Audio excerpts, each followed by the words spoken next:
Hello friends, welcome to my YouTube channel.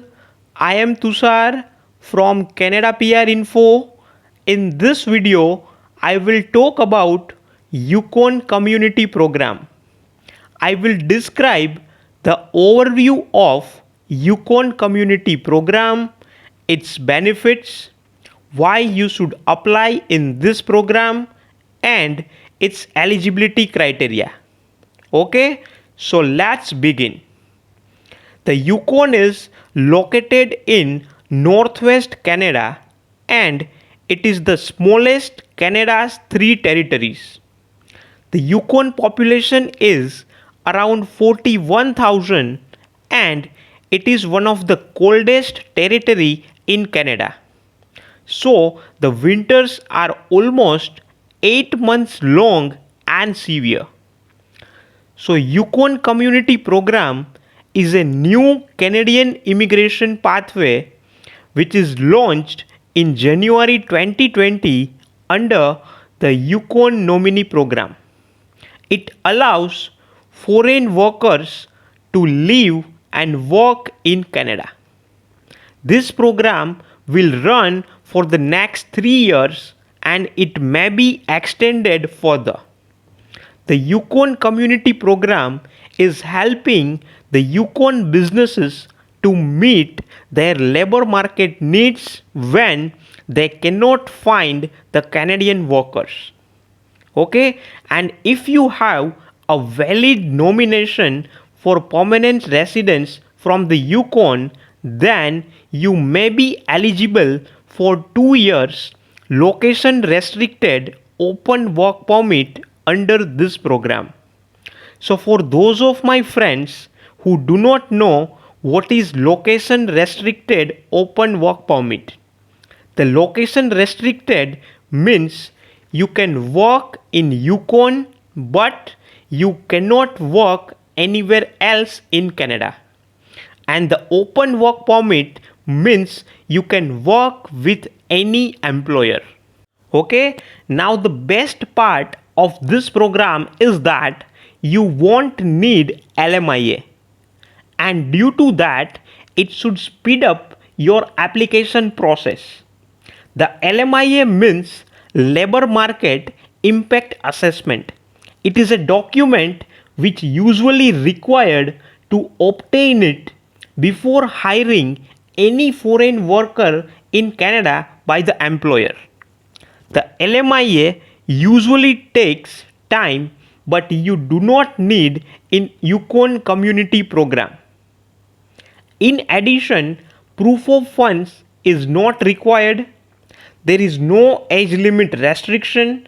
If your age is more than 35, then also you will not lose any points, which usually happens when you apply in Express Entry Program or PNP programs. Moreover, you do not need good command over English. Means if you have low IELTS score, then also it may be accepted. Okay, and the processing time for the application is around 12 to 14 weeks only from the receipt of complete application.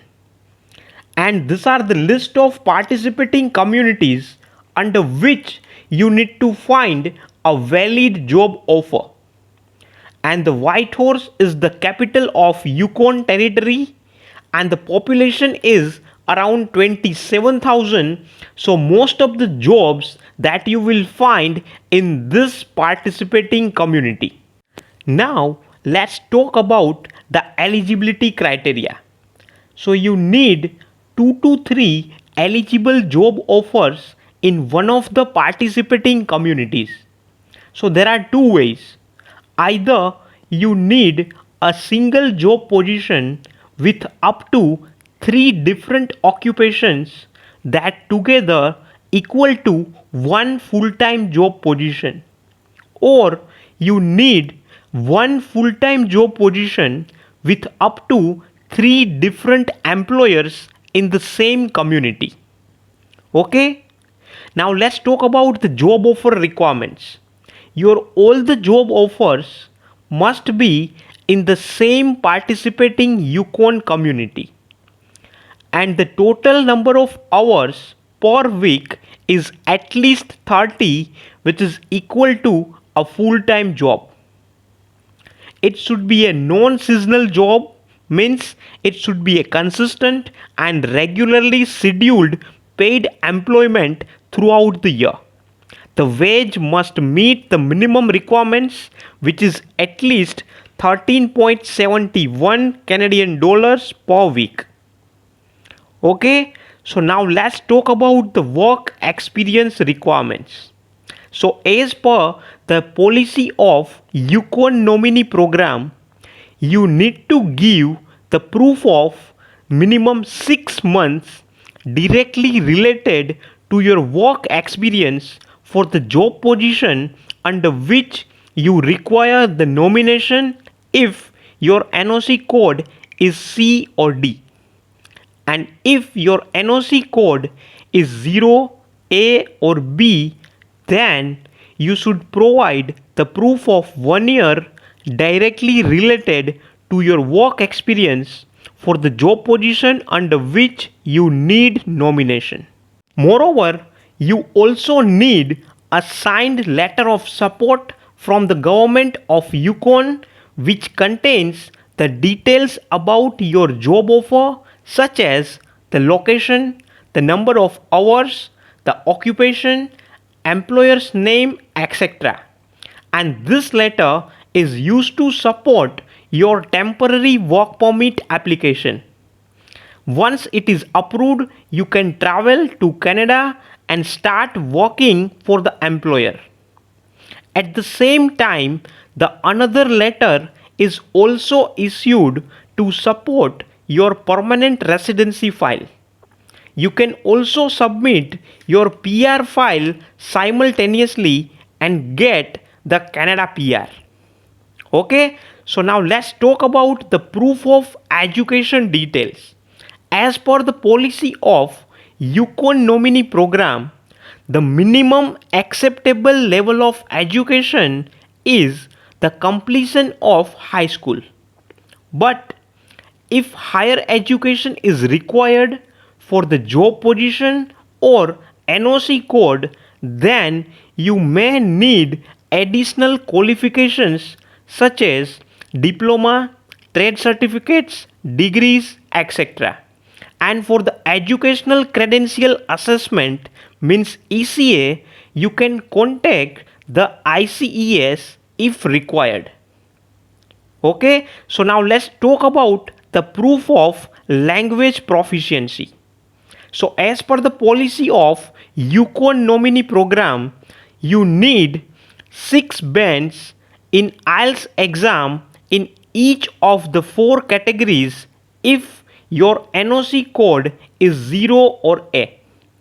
If your NOC code is B, then you need 5 bands in IELTS test, and if your NOC code is either C or D, then you need only 4 bands in IELTS test in each of the 4 categories.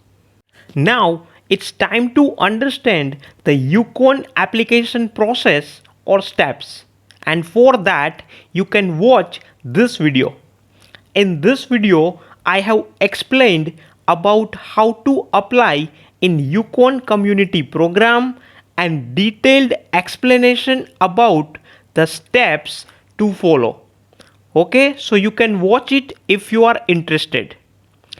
In this video I have explained the reality of Yukon community program.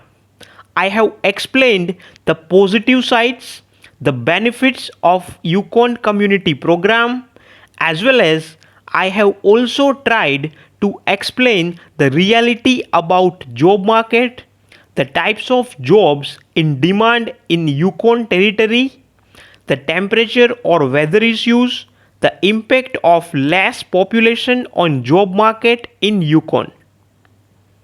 Okay, and guys, this is a disclaimer for you.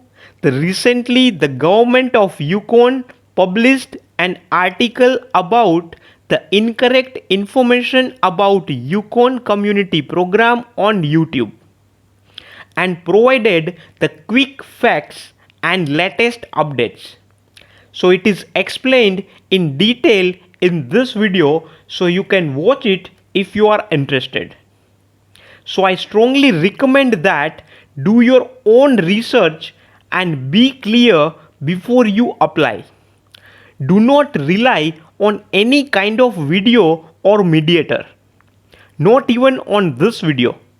So find the correct and accurate information so you do not fall in the trap of anyone. Okay, and still, if you have any queries, you can write it in the comment section of this video below. And please do not forget to subscribe my YouTube channel Canada PR Info for the latest updates and videos. And please click on the like button if you like the video. Thank you, best wishes.